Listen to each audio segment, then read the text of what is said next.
오늘 본문 말씀 9절에 보시면 두 사람이 한 사람보다 낫다, 그렇게 말씀을 하고 있어요. 그들이 수고함으로 좋은 상을 얻을 것이다. 이 두 사람이 함께 수고해서 얻는 좋은 상에 대하여 말씀을 하고 있습니다. 대개 우리는 상이다 그러면은요, 한 사람이 열심히 노력해서 혼자 받는 상을 우리가 떠올릴 때가 많이 있습니다. 그런데 오늘 본문은 혼자서 탁월해서 받는 상이 아니라 함께 수고해서 받는 상. 그러니까 성도가 서로 교제하고 함께 협력하는 가운데 그 살아가는 삶이 얼마나 복되고 얼마나 아름답고 얼마나 유익한가를 우리에게 말씀해 주고 계십니다. 세상은 누구에게 관심을 쏟나요? 세상은 1등에게만 관심을 쏟습니다. 그래서 2등을 한 사람을 보면 기뻐하기는커녕 오히려 울분을 삼키는 경우까지 보곤 합니다. 너와 나를 협력의 동반자로 여기는 것이 아니라 내 인생의 경쟁자 혹은 걸림돌로 의식을 하는 거지요. 그러나 성경은 뭐라 말합니까? 두 사람이 한 사람보다 낫다, 그렇게 우리에게 말씀을 하고 있어요. 그러면서 두 사람이 한 사람보다 나은 이유를 설명하고 있는데 여행자의 비유를 통하여 말씀을 하고 있습니다. 10절 말씀을 함께 읽어보시겠습니다. 혹시 그들이 넘어지면 하나가 그 동물을 붙들어 일으키려니와 홀로 있어 넘어지고 붙들어 일으킬 자가 없는 자에게는 화가 있으리라. 아멘. 자, 여행 중에 발을 헛디딘다든지 아니면 밤길에 어디 수렁에 빠진다든지 하게 될 경우에 함께 여행하는 길동무가 있으면 옆에서 붙들어 일으켜주고 안전한 곳으로 이동해서 쉴 수 있고 회복할 수 있다는 거예요. 그런데 혼자 여행을 하다가 넘어진다든지 밤길에 어디에 빠진다든지 할 때에는 주변에서 누가 붙들어주거나 일으켜주거나 도와줄 수 있는 사람이 없습니다. 그래서 본문은 오늘 말씀하는 거예요. 10절 중반에 홀로 있어 넘어지고 붙들어 일으킬 자가 없는 자에게는 무엇이 있다고요? 화가 있다고요. 이게 참 과한 표현인 것 같다, 그런 생각이 들지 않으십니까? 아니, 혼자 있어서 길 가다가 넘어지거나 어디에 빠진 것도 괴로운데 그걸 힘들고 괴롭다고 표현하는 것이 아니라 그런 사람은 화가 있다. 야, 이거 참 무서운 표현 아니겠습니까? 그 화의 반대가 복이에요. 그럼 누가 복이 있는 사람입니까?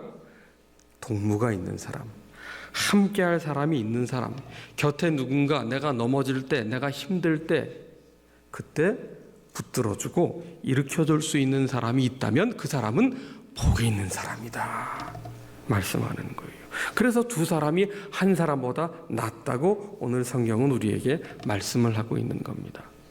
한 사람의 똑똑함, 어떤 유능하고 탁월함을 가진 한 사람보다도 함께할 사람이 곁에 있는 그 가는 길에 동반자를 둔 사람이 훨씬 더 나은 삶을 살게 되고 복된 삶을 살게 된다, 그렇게 말씀을 하고 있는 겁니다. 여러분, 신앙생활은 홀로 하는 게 아니에요. 교회는 주님의 몸입니다. 여러 지체들이 예수 그리스도의 보혈로 깨끗함을 받아 주의 자녀가 되어 교회의 일원으로 부름받은 거예요. 그렇기 때문에 교회를 떠나서는 신앙생활을 할 수가 없습니다. 교회를 떠난 신앙생활은 성립될 수가 없는 거예요. 그러니까 신앙생활을 한다는 것은 무엇이냐? 나 홀로의 탁월함이 아니라 이제 함께하는 삶을 배우는 것을 뜻하는 겁니다. 오늘 11절 말씀은 함께의 가치가 무엇인지를 우리에게 구체적으로 알려주고 있는데요. 11절을 같이 한번 읽어보십시다. 또 두 사람이 함께 누우면 따뜻하거니와 한 사람이면 어찌 따뜻하랴. 아멘. 인생은 광야길을 가는 것과 같습니다. 이 광야는 이 이글거리는 뙤약볕이 얼마나 강한지요. 그런데 그 뙤약볕을 피할 그늘조차 없는 곳이 광야입니다. 그리고 밤에는 얼마나 이 매서운 추위가 엄습하는지, 그 광야에서 밤을 만약에 지새운다 할 때에 이 따뜻하게 해줄 무언가가 없으면 광야에서 동사할 수 있습니다. 광야는 사람이 살 곳이 못 되는 곳이 바로 광야인데, 그래서 이 팔레스타인 지방에서는 겉옷을 담보로 잡았더라도 밤이 되면 나그네에게는 그 겉옷이 전부이자 밤에 체온을 유지할 수 있는 것이기 때문에 반드시 돌려주라. 그렇게 주님 말씀하지 않으셨습니까? 오늘 본문에 두 사람이 함께 누우면 따뜻하거니와 한 사람이면 어찌 따뜻하랴. 혼자서는 매서운 추위 앞에 아무리 두껍게 옷을 입어도 그 추위를 이겨내기가 힘들다. 그런데 두 사람이 함께 누우면 서로의 체온으로 서로를 녹여주어 따뜻한 온기가 돌게 한다는 거예요. 여러분, 온기라는 것은 두 사람이 함께 할 때에만 느낄 수 있는 겁니다. 인간은 사회적 동물이라고 하잖아요. 홀로 살 수 없는 존재입니다. 천지창조 시 하나님께서 온 세상 피조물을 보시면서 보시기에 좋았다 말씀하셨는데, 한 가지 보시기에 좋지 않게 여겨진 것이 있었습니다. 그게 뭐냐 하면 홀로 있는 것이 보시기에 좋지 않으셨어요. 이 말씀을 단지 결혼에 관한 의미로만 축소해서 해석할 필요는 없습니다. 인생의 광야길을 가다가 역경을 만났을 때 홀로의 힘만으로는 감당하기 어려운 것이 인생이에요. 그래서 인생길을 지혜롭게 가려면, 신앙의 길을 지혜롭게 가려면 함께하는 법을 배워야 합니다. 함께하면 따뜻해요. 함께해야 온기가 돌아요. 함께해야 살맛 나는 인생이 될 수 있는 겁니다. 그래서 신앙생활은 함께하는 법을 배우는 것이에요. 두 가지 함께하는 것을 배워야 되는데요. 첫째는 하나님과 함께하는 법을 배워야 합니다. 말씀과 기도로 하나님과의 사귐을 경험해야 돼요. 두 번째는 성도와 함께하는 겁니다. 이 둘 사이에 균형이 필요해요. 하나님과 함께하는 법은 배웠는데 성도와 함께하는 법은 배우지 못했다든지 성도를 무시한다든지 하는 건, 이건 건강한 신앙생활이 아닙니다. 반대도 마찬가지예요. 성도와 함께하는 법은 잘 아는데 하나님과는 담 쌓고 산다. 이것도 균형 있는 신앙생활이라고 할 수가 없습니다. 하나님과 함께하고 또 성도와 함께하는 법을 배울 때 우리가 따뜻한 공동체를 이루고 그리고 활력 있는 신앙생활을 할 수 있는데, 그래서 로마서 12장에 보면 즐거워하는 자들과 함께 즐거워하고 우는 자들과 함께 울라고 했어요. 세상은 즐거워하는 자가 있으면 끌어내리려고 하고 시기하고 질투합니다. 비방합니다. 또 우는 자가 있으면 짓밟아요. 아, 기회다. 내가 일어날 기회다. 근데 교회는 그러면 안 된다는 거예요. 성도는 그러면 안 된다는 거예요. 즐거워하는 자가 있으면 함께 즐거워하고 우는 자가 있으면 함께 울어야 한다는 겁니다. 고린도 교회를 향하여 또 뭐라고 말씀합니까? 고린도전서 12장에 보면 몸 가운데 분쟁이 없고 여러 지체가 서로 같이 돌보게 하셨느니라. 한 몸에 여러 지체가 있는데 그건 서로를 비방하거나 다투기 위하여 있는 것이 아니라 분쟁이 없고 오히려 서로 같이 돌보게 하셨다. 돌보는 관계가 되어야 한다는 겁니다. 그래서 한 지체가 고통을 받으면 모든 지체가 함께 고통을 받고, 한 지체가 영광을 얻으면 모든 지체가 즐거워하는, 바로 그 한 몸된 교회의 모습이 바로 성도의 모습이요 건강한 교회의 모습이어야 한다고 말씀을 하고 있는 거지요. 히말라야의 성자 썬다싱의 이야기에 보면 이런 이야기가 있습니다. 한 사람이 눈길을 걷다가 그 눈길 위에 쓰러진 사람을 만나게 되는데, 여러분, 히말라야의 눈길은 우리 눈길하고는 다르잖아요. 정말 험한 곳이고 추운 곳인데, 야, 이 사람을 내가 도와주다가는 나도 죽겠다. 그래서 눈을 찔끔 감고 무시하고 지나갔어요. 바로 뒤에 한 사람이 오다가 또 그 사람을 보았습니다. 똑같은 부담이 있지만 이 사람이 아직 호흡이 있는 거 보니 살 수 있겠다 해서 등에 업고 가는데, 여러분, 눈길에 무릎까지 눈이 쌓인 눈길을 혼자 가기도 힘든데 한 사람을, 그것도 이 지쳐 쓰러진 사람을, 힘없는 사람을 업고 간다는 건 여간 힘든 일이 아닙니다. 게다가 눈보라가 몰아친단 말이에요. 그렇게 한 걸음 한 걸음 가는데 한참을 가다 보니 또 눈 위에 쓰러진 사람이 있어요. 그래서 이게 어떤가 하고 이렇게 들춰보니까 아까 이 사람을 모른 채 하고 지나간 사람인데 그만 추위를 이기지 못하고 거기 얼어 죽고 만 겁니다. 그럼 이 환자를 업고 길에서 쓰러진 사람을 업고 가는 사람은 어떻게 되었을까? 일단 이 등에 업힌 사람은요, 이 앞에 업고 가는 사람이 얼마나 힘들어요. 땀이 뻘뻘 나잖아요. 저체온증에 빠졌던 이 사람이 이 앞사람 업고 가는 사람의 온기 때문에 점점점 체온이 회복이 되는 겁니다. 동시에 이 등에 업힌 사람이 뒤에서 부는 바람을 다 막아주는 바람막이 역할을 해주는 거예요. 그러니까 이 앞에 가는 사람도 그 몸이 보온이 돼서 따스해지는 거지요. 자, 보세요. 등에 업힌 사람이 무거운 짐입니까? 아니면 이 사람을 살리는 선물이 됐습니까? 예, 둘 다 살렸어요. 등에 업힌 사람도 살리고 앞에 업은 사람도 살리는 일이 되었습니다. 우리가 신앙생활하다가요, 또 혹은 살다가요, 이런 생각이 들 때가 있어요. 세상 사람들이 다 다르잖아요. 천차만별이잖아요. 그리고 사람은 알면 알수록 나에게 뭘 준다고 했어요? 만족을 주는 게 아니라 실망을 준다고 말씀드렸지요. 성도와 성도가 서로 마음의 빗장을 열고 만나서 교제하게 되고 알게 되면 거기서 경험하는 건 실망이라고 했어요. 실망. 당연한 겁니다. 실망이에요. 다 연약한 죄인이기 때문에 알면 만족이 있는 것이 아니라 알면 실망할 수밖에 없는 게 우리인데요. 그래서 우리가 종종 이런 생각을 할 때가 있잖아요.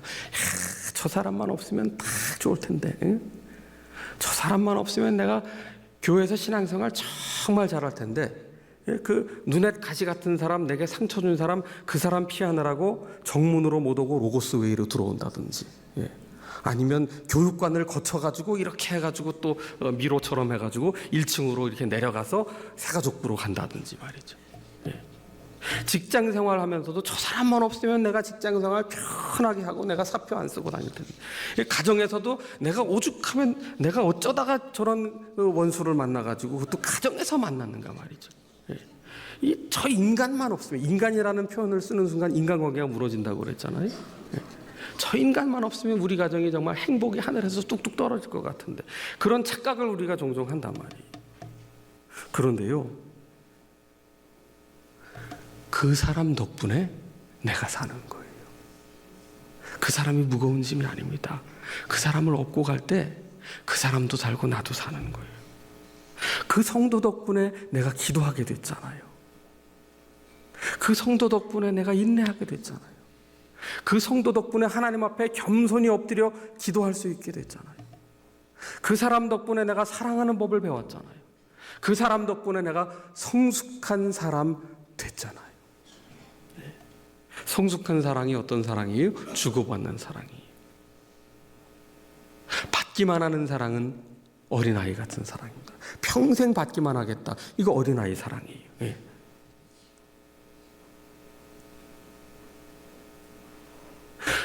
주기만 하는 사랑, 성숙한 사랑인 것 같지요? 주기만 하는 사랑도 건강하지 않은 사랑입니다.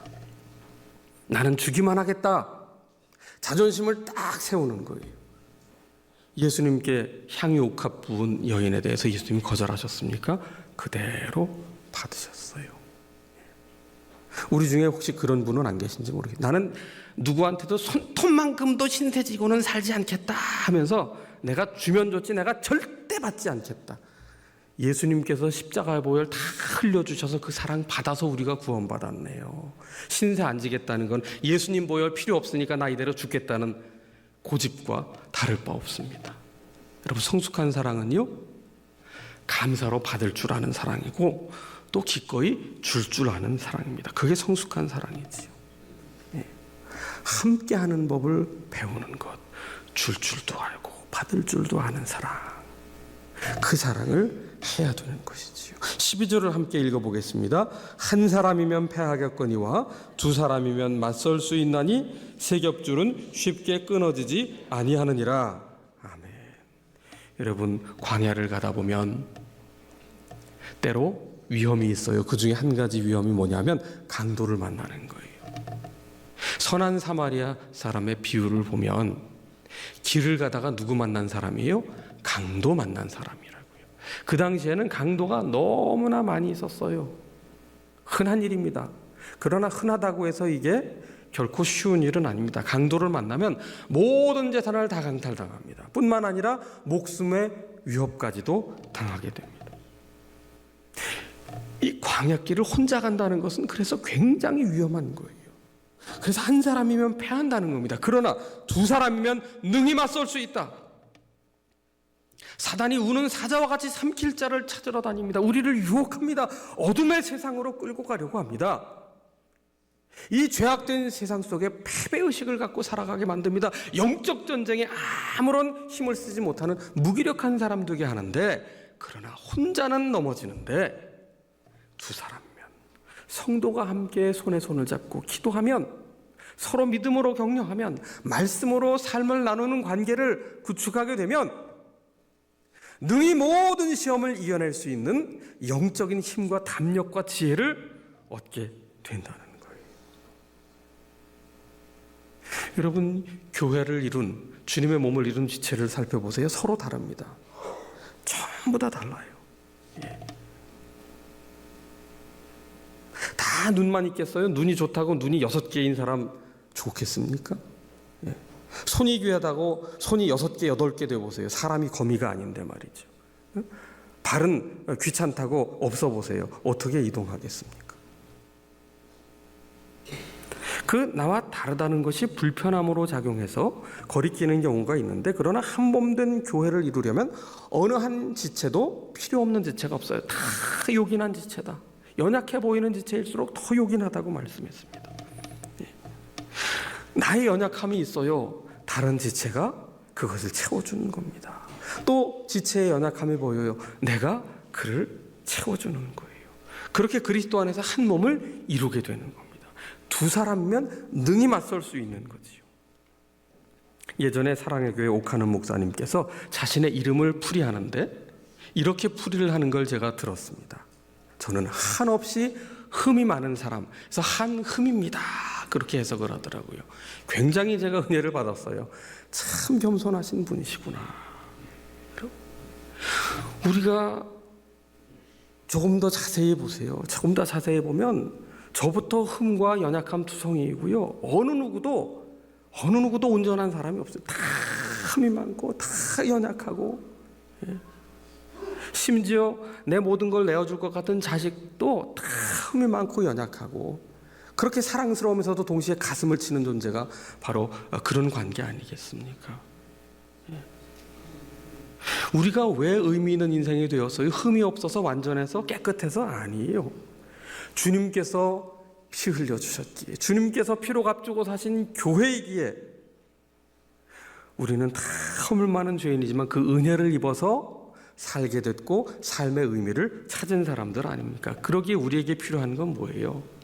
왜 저 사람이 저럴까? 저 사람에게 실망했다가 아니라, 그럼에도 불구하고 나를 구원하신 그 하나님의 은혜, 그리고 주님의 몸된 교회를 이루게 하신 그 하나님의 부르심 가운데 서로를 돌아보며 마음을 쓰며 격려하는 그런 서로를 섬기는 주님의 건강한 몸을 이루어 가라고 우리를 성도로 부르신 겁니다.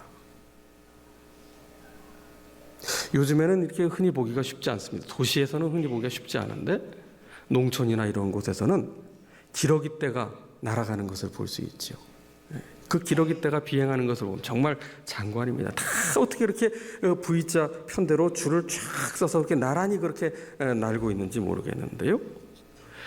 이 기러기가 떼를 지어서 날게 되면 혼자서 날갯짓을 해서 비행할 때보다 무려 71%나 더 먼 거리를 이동할 수 있을 만큼 에너지가 절감이 된다는 거예요.